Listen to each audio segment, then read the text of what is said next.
ಸಾಮಾನ್ಯವಾಗಿ ಎಲ್ಲರಿಗೂ ಈ ರಾಮಾಯಣ ಮಹಾಭಾರತದ ಬಗ್ಗೆ ಸಾಕಷ್ಟು ವಿಷಯಗಳು, ಅದರ ರೀತಿ ಪರಿಗಳು ಎಲ್ಲರಿಗೂ ಗೊತ್ತಿವೆ. ಇವತ್ತಿನ ನಾನು ತೆಗೆದುಕೊಂಡ ವಿಷಯ, ಈ ರಾಮಾಯಣವನ್ನು ಬರೆದವರು ವಾಲ್ಮೀಕಿ ನಿಜನಾ ಅನ್ನುವಂಥ ಪ್ರಶ್ನೆಗೆ ಉತ್ತರ. ಈ ರಾಮಾಯಣವನ್ನು ಸಂಪೂರ್ಣವಾಗಿ ಬರೆದವರು ವಾಲ್ಮೀಕಿ ಅಂತ ಹೇಳ್ತಾರೆ. ಅದು ಸತ್ಯ, ಸುಳ್ಳಲ್ಲ. ಕಾರಣ, ಕಣ್ಣಿಗೆ ಕಾಣುತ್ತಿರುವುದು ಅಗೋಚರ ಶಕ್ತಿಗಳು ಗೋಚರವಾಗುತ್ತಿವೆ ಎಂದಾಗ ಕೆಲವು ವಿಷಯಗಳು ತಿಳಿಯದೇ ಇರಬಹುದು. ಆ ವಿಷಯವನ್ನು ನಾನು ತಿಳಿಸ್ಲಿಕ್ಕೆ ಬಂದೀನಿ. ಏನು ವಿಷಯ ಅಂತಂದ್ರೆ, ಈ ಒಂದು ಪೂರ್ತಿ ರಾಮಾಯಣ ನಡೆಯುವಾಗ ರಾಮನ ಜೊತೆ ಇದ್ದವರು, ರಾಮನ ಸೈನ್ಯ, ಆ ಒಂದು ಕುಲ ರಾಶಿಗಳಲ್ಲಿ ಇದ್ದವರು ಹನುಮಂತ. ಹಾಗಾದರೆ ಹನುಮಂತ ಕೇವಲ ಒಬ್ಬ ದೈವ ಪುರುಷ, ಅನೇಕ ರೀತಿಯ ಸಹಾಯವನ್ನು ರಾಮನಿಗೆ ಮಾಡಿದ್ದಾನೆ ಅಲ್ವಾ? ಸೊ ಈ ವಿಷಯವನ್ನು ನಾವು ಸಾಕಷ್ಟು ಎಲ್ಲ ರೀತಿಯಲ್ಲಿ ತಿಳಿದುಕೊಂಡಿದ್ದೇವೆ.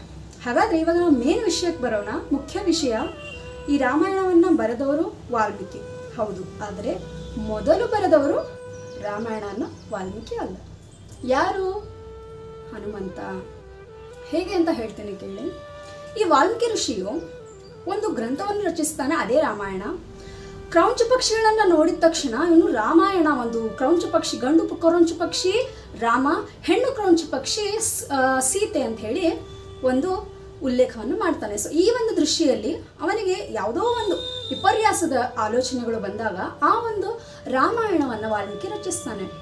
ಹಾಗಾದರೆ ವಾಲ್ಮೀಕಿ ಒಂದು ಗ್ರಂಥವನ್ನು ರಚಿಸ್ತಾನೆ, ಆ ಗ್ರಂಥವೇ ರಾಮಾಯಣ ಅಲ್ವಾ? ಹಾಗಾದರೆ ಇವಾಗ ವಾಲ್ಮೀಕಿ ಏನು ಮಾಡ್ತಾನೆ, ಆ ಒಂದು ಗ್ರಂಥವನ್ನು ತೆಗೆದುಕೊಂಡು ಹನುಮಂತನ ಬಳಿ, ಆಂಜನೇಯನ ಬಳಿ ಹೋದಾಗ ಆಂಜನೇಯ ಆ ಗ್ರಂಥವನ್ನು ನೋಡಿದ ತಕ್ಷಣ ಸ್ವಲ್ಪ ನೋಡ್ತಾನೆ, ಮುಗುಳ್ನಗ್ತಾನೆ.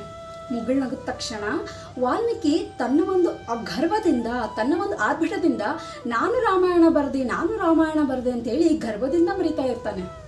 ಆವಾಗ ಹನುಮಂತ ಜೋರಾಗಿ ನಕ್ಬಿಡ್ತಾನೆ.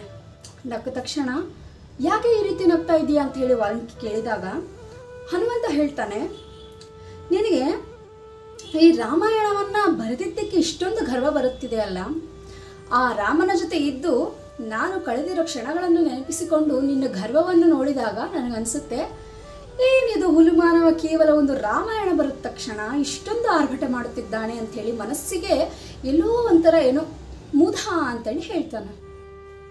ಅವಾಗ ಹನುಮಂತ ಒಂದು ಕಲ್ಲು ಬಂಡೆಯನ್ನು ತೋರಿಸ್ತಾನೆ ವಾಲ್ಮೀಕಿಗೆ. ಆ ಕಲ್ಲು ಬಂಡೆಯನ್ನು ನೋಡಿದ ತಕ್ಷಣ ವಾಲ್ಮೀಕಿ ತುಂಬ ಆಘಾತಕ್ಕೆ ಒಳಗಾಗ್ತಾನೆ. ಕಾರಣ, ಆ ಕಲ್ಲು ಬಂಡೆ ಮೇಲೆ ಪ್ರತಿ ಅಕ್ಷರಶಃ ಆ ರಾಮಾಯಣ ಆರಂಭದಿಂದ ಮುಕ್ತಾಯದವರೆಗೆ ಏನೇನಿತ್ತು ಎಲ್ಲದು ಆ ಪೂರ್ತಿ ಕಲ್ಲು ಬಂಡೆ ಮೇಲೆ ಬರೆದಿರ್ತಾನೆ. ಆವಾಗ ವಾಲ್ಮೀಕಿ ಅದನ್ನು ನೋಡಿ ಬೇಜಾರಾಗುತ್ತೆ ಅವನಿಗೆ. ಬೇಜಾರಾದ ತಕ್ಷಣ ಹೋಗುವಾಗ ಹನುಮಂತ ಹೇಳ್ತಾನೆ, ನೋಡು ವಾಲ್ಮೀಕಿ, ಬೇಜಾರಾಗುವ ಅವಶ್ಯಕತೆ ಇಲ್ಲ. ನೀನು ಬರೆದಿರೋ ರಾಮಾಯಣ ಇಡೀ ಜಗತ್ ಪ್ರಖ್ಯಾತ ರಾಮಾಯಣವನ್ನು ಬರೆದವರು ವಾಲ್ಮೀಕಿ ಅಂಥೇಳಿ ಪ್ರಸಿದ್ಧರಾಗಲಿ ಅಂಥೇಳಿ ನಾನು ನಿಮಗೆ ವರ ಕೊಡ್ತೀನಿ ಅಂತ ಹೇಳ್ತಾನೆ. ಆನಂತರ ಆ ಕಲ್ಲುಗಳನ್ನು ಪುಡಿ ಪುಡಿ ಮಾಡ್ತಾನೆ. ಯಾರು? ಆಂಜನೇಯ. ನಂತರ ಜಗತ್ಪ್ರಖ್ಯಾತವಾಗಿ ವಾಲ್ಮೀಕಿ ರಾಮಾಯಣವನ್ನು ರಚಿಸಿದ ಅಂಥೇಳಿ ದೊಡ್ಡದಾಗಿ ಉಲ್ಲೇಖ ರಚನೆ ಆಗ್ತವೆ. ಹಾಗಾದರೆ ಸ್ನೇಹಿತರೆ, ಇವಾಗಿನ ಒಂದು ವಿಷಯದಲ್ಲಿ ತಿಳಿದುಕೊಂಡ ವಿಷಯ, ವಾಲ್ಮೀಕಿ ರಾಮಾಯಣವನ್ನು ರಚಿಸಿದ ನಿಜ, ಆದರೆ ಮೂಲ ಒಂದು ಕ್ರಿಯೆ, ಮೂಲ ಒಂದು ಬರವಣಿಗೆ ಆಂಜನೇಯ ಅಂದರೆ ಹನುಮಂತನದ್ದು ಆಗಿತ್ತು. ಸೊ ಈ ವಿಷಯದಿಂದ ನಿಮಗೆ ಉಪಯುಕ್ತವಾಗಿದೆ ಅಂತ ಅನ್ಕೊತೀನಿ. So thank you so much ನನ್ನ ವಿಡಿಯೋನ ನೋಡಿದ್ದಕ್ಕೆ.